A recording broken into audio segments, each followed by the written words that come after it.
This week in HOLLYWOKE, coming to you guys live right here in the heart of Hollywood. Actually, we're right on the outskirts. We call it HOLLYWOKE. We also call it Zio Hollywood, whatever your nickname is for it. We're here to break down the goods and bads of the week coming from here. We do have kind of a good news this week because, as you guys know, it's very hard for actors here and performers, entertainers, people in the spotlight, very hard for them to stand up against Zionism, against Israel, have anything to say about peace in the Middle East, even general comments made about the people we're murdering in Gaza, the people were starving to death in Gaza, the children were blowing up limbs and targeting hospitals and journalists and destroying the entire infrastructure and a complete annihilation. And now moving into some sort of position where we're going to start World War III and be part of this invasion of Iran and escalate that as well. So we're not really allowed to say those things around here. We have to be pro-Ukraine, have Ukraine flags in our socials. You don't necessarily have to have an Israel flag, but when you talk about Israel might being the problem, you're called anti-Semitic. That's the name. That's the name of the game here.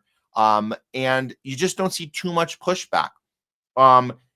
There was a surprise when we saw an actor we didn't know was being vocal. I might not have been paying attention, or maybe he just chose now. He said, you know what? I'm sick of being quiet about it. But Javier Bardem went on The View, and he had something to say about Israel. And I think it was the way he presented it that these cuckling hens, as you guys know, that run this show, they yap, yap, yap all day long. Their job is to pretend to be doing honest commentary, thoughtful, intelligent commentary on politics, when their whole job is just to simplify things for their audience and make sure you sheep herd everyone back into the Democratic Party and stay there at all times, no matter what. And if the Democrats lose, it's because of racism and sexism. And that's their job, to do that. However, when Javier Bardem started talking, they kind of had to let him finish the sentence until the music cued him off, because you can't say too much about the children who are blowing up in Gaza. Check it out. Javier Bardem on The View. The situation in Gaza, which I see your, and of course they have to return those hostages, obviously.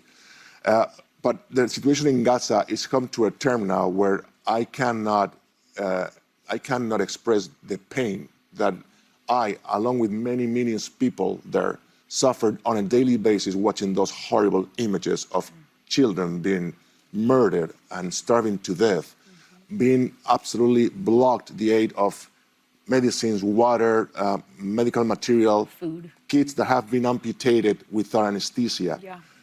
People that yesterday they were shot, 25 people were shot while they were looking for humanitarian aid in what they call the Hunger Games. I mean, experts on international law, experts on International Amnesty International, international human rights, and some people that know what they're talking, and Holocaust survivors are calling a genocide for it. And if you ask me, I believe it's a genocide. Why is that? First of all, because the impunity that is taking Israel in doing these actions and the lack of action on any government is, of course, the backup of the United States with all those weapons and the economics, and also. Uh-oh, now you're going too far there, Javier. Now you're implicating us as not, so we're not just onlookers going, oh, that's too bad. Okay, oh yeah, you're right, that's bad. No. We're writing the check. We're writing the check, and it's not a Trump thing, because God damn it, how easy would that be if it was just a Trump thing? That'd be so easy, because then those cackling hens could just be like, yeah, Trump is a racist. He hates Palestinians because they're brown skinned. And that would be great if he did that. Because that would be obviously insincere, but it would help their narrative about Trump and Trump. Interesting that they're not doing it. Interesting that those cackling hens are just not able to interrupt him. A couple times they tried to, but they really don't know what their angle is. I think they're very confused about how to challenge him, because if you challenge him, then you're agreeing with Trump. And what he's saying is not a Trump and Biden Harris. It's not red and blue. This is our country doing this to the rest of the world. This is not about politics in the sense of red and blue, the way they view women want it to be about. And I think that's why it's hard for them to interrupt him right here. Unfortunately, the tech people, they're on headset and they're being told by the producer, you better play him off with that music soon. So that's coming. Just wait for that. But this is good. I love this. The silent of Europe is creating a scenario where there's such an impunity that if we really don't do something about that, we are going towards what is happening now. And an absolute impunity on creating wars all over and creating so much pain that is going to affect so many people. Yeah. But also... Yeah.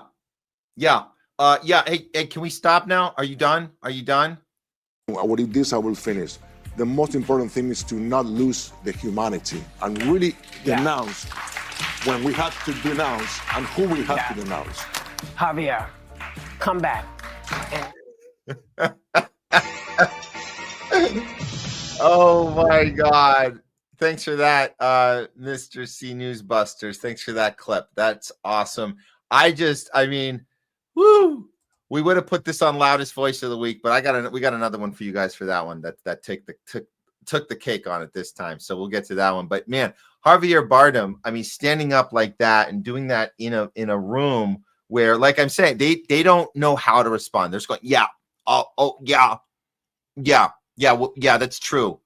And again, if you ever see The View, you guys know their job is to say Trump, racist, evil, Hitler, Trump.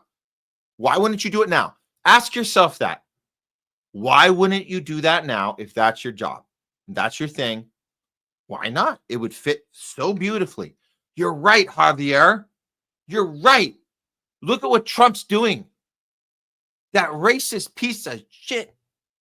How dare he bomb brown-skinned kids? Easy. That's easy. Why don't you think why do you suppose Whoopi Goldberg, by the way, changed her last name to Goldberg? That's weird. Huh. Why wouldn't you go in for the kill? Oh, Matt, it's because they know that Biden's the one that... No. Come on. That's an easy... People's short attention spans. There's people right now that don't want to know that Biden started the genocide. They don't want to know. So that's not the problem. You can easily start the narrative now. Look what Trump's uniquely doing. They do it with the raids. They do it with the ICE raid. They do it with the deportations. Trump's uniquely starting it now. Oh, right, because Obama never did that. Obama didn't deport double the amount of people per day. Obama deported 1,200 people per day. Trump deports 600 a day. Did you know that? I bet the people at The View don't know it. And if they did know it, they don't give a shit because that's not. So again, it's easy to make it a Trump problem. It's easy to say Trump is uniquely racist. Never mind Biden's crime bill. Biden targeting young black males in the hood, saying they're dangerous. They're going to rape your daughter, rape my mother. We got to get them in jail. Take everything from them. If they have a quarter of crack, which the CIA planted into the streets, by the way, if we find you with a quarter of crack, you're done. You scary black man. That's the most racist policy we've ever had in our country. So, okay, we can go on and on. I can list you example after example of why criticism of Trump is not actually uniquely. It's the whole system. It's easy to target. So again, why wouldn't you go in for the kill and do the thing you do with everything? Trump's uniquely racist. Trump's uniquely war hungry. You can't do it because your Zionist overlords that run the show, that run the station, that run your careers won't let you. That's why. And Javier Bardem knows this. And Javier Bardem knows he's getting pushback for this. He knows that he's going to get articles like this coming out from the Daily Mail. Javier Bardem was cut off on The View after suggesting he suffers on a daily basis for the people of Gaza and said Israel was committing genocide. So here's the framing. Here's what you do. You present him as somebody who is selfish and saying, I'm suffering. How dare How dare he? Okay, go on, Daily Mail. The Oscar winner was speaking to conservative panelists, these fools who wear yellow pins every day to support Israeli hostages. Well, he was speaking to the whole group. That was, they're all neo-lib neocons. It doesn't matter. They're all the same. Whoopi Goldberg isn't a neocon. Yeah, of course she is. She's like, oh, she loves that Dick Cheney voted for Harris. Oh, yay. Abruptly, the show. So this is after his little speech, which you guys heard, which was fantastic. After it abruptly, the show cut back to Goldberg, who said, Javier, come back, very awkwardly. The long-running ABC chat fest, and they call it a chat fest. It's a chat fest, except when Javier Bardem was talking, they didn't know what to do. Then went straight to a commercial to somewhat muted applause. You know why it was a muted applause? Because there was no applause sign on, and it was. I bet you the stage guy came out and said, no, don't applaud. So that was probably manufactured. That's my guess, because it did seem very awkward. The whole thing was awkward. A source at the show decided that they were simply running out of time and needed to head to a break. Oh, sure. Okay. Well, now really get him. Get him, guys. Get him. However, several viewers were alarmed by Bardem's statements. Again, the View becomes a hotbed for political hatred and anti-Semitism. Hate. Actor Javier Bardem claims he's suffering as much as the people. There it is. There's the spin. Claims he's suffering as much as the people in Gaza as he parrots Hamas propaganda. There you go. Another social media user reminded people that ABC considers this part of their news product.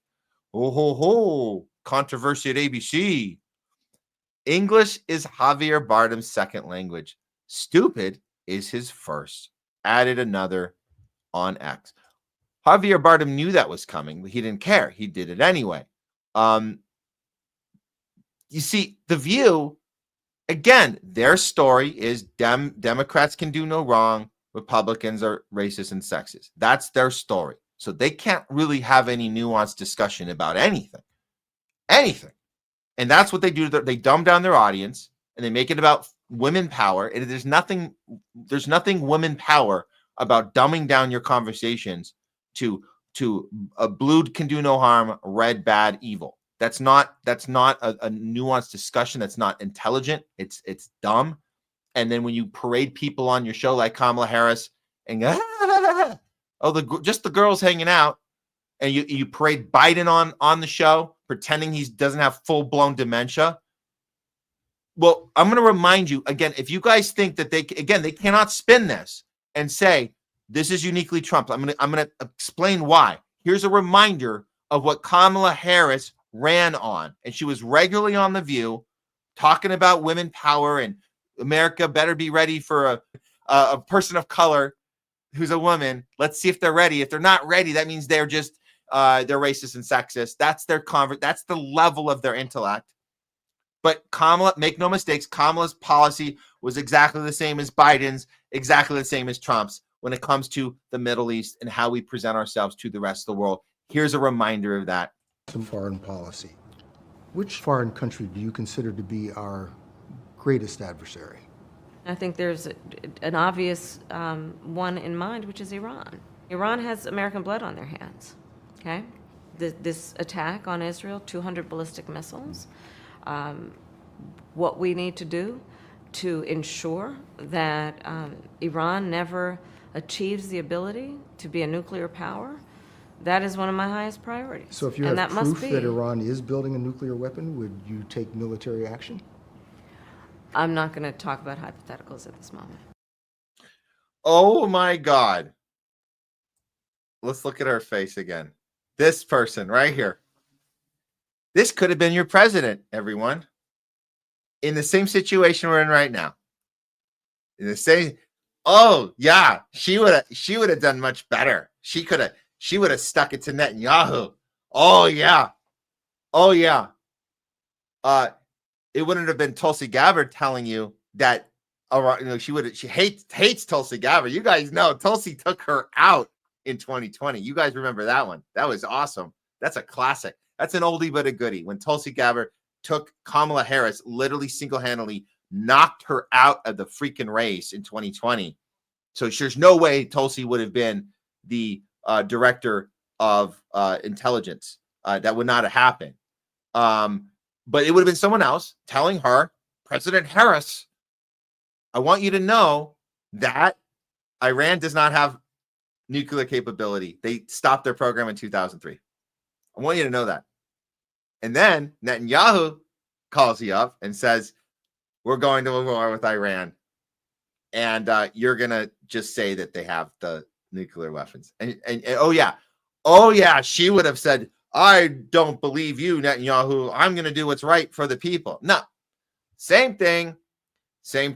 And that's why The View ladies cannot comment on Javier Bardem. They can't double down and say it's a unique racist problem, power-hungry, warmongering problem of Trump. They cannot do that because it's also a racist, power-hungry, warmongering problem of Kamala and Biden and the entire Democratic Party, along with the entire Republican Party. There you go. Javier Bardem, though, he has no problem going on other places, other platforms, and continuing it, what he's saying. He's not going to back off. So to end this segment, one more punching up by Javier Bardem on behalf of the children of Gaza. Take it away, Javier, with Variety. I think they covered this with him on a red carpet event very recently. Here we go. Also more focus on what it matters, like this matters. Of course this matters, and we are celebrating movies, and Variety celebrates movies, but also we cannot forget about what happened in the real world while we're celebrating fiction. Real world, in Gaza are dying thousands of children of starvation, and it's a genocide taking place in front of our eyes in 4K. And American support has to stop financing bombs that are killing so many thousands of children. And the Western European countries has to start doing actions, taking actions into cutting ties with Israel, and not enough with the words, more actions. Javier Bardem, awesome. We need more like you. We need more like you in this town. We need more like you to speak up against your management, against your movie studios, against the talk shows that parade you around, promoting your films, saying the talking points that you're told to say, staying quiet about the things you're told to stay quiet about. We need more Javier Bardems in this town of HOLLYWOKE. If we could get more courage from people in his position like him, maybe we could turn this town around at some point. I don't know. A lot of actors are flocking. They're fleeing. They're going to Austin to shoot films. Woody Harrelson, Matthew McConaughey, Billy Bob Thornton. They're out. They're gone. They said we had enough. We had enough of this town. This bullshit, DEI, HOLLYWOKE, Zionist shit. I don't think a lot of them put Zionist into the thing, but it's all part of the same problem. It's all about this top down. We control what you do. You're a mouthpiece for us. You shut up. You get in line. And that's it. That's it. So more Javier Bardems going on The View. Just more of that. That's it. Okay, that's This Week in HOLLYWOKE.